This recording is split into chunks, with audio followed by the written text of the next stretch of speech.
চাচ্ছিলাম দোয়া কবুলের অন্যতম একটা উপায় হচ্ছে আপনি কোনো ভালো কাজ করেন গোপনে, যেটা আল্লাহ ছাড়া কেউ জানে না, ওর ওসিলা করে আপনি আল্লাহর কাছে যান, দোয়া কবুল হবে ইনশাআল্লাহ। আরেকটা অপশন হচ্ছে আল্লাহ পাকের যে নাম এবং সিফতগুলো আছে এগুলোকে ওসিলা করে দোয়া করা। যেমন আল্লাহ তোমার রহমান নামের ওসিলায় আমি তোমার কাছে দয়া চাচ্ছি, তোমার আল গফুর নামের ওসিলায় আমি ক্ষমা চাচ্ছি, তোমার আর রাজ্জাক নামের ওসিলায় আমি রিজিক চাচ্ছি, ওয়াহাব নামের ওসিলায় আমি সন্তান চাচ্ছি ইত্যাদি। কথা কি বুঝতে পারছেন?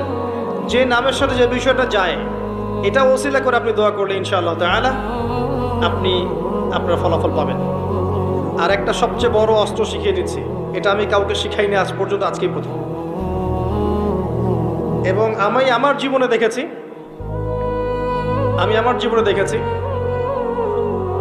এই ওসিলা করে যা চেয়েছি পাইনি এমন কোনোদিনও যায় নাই।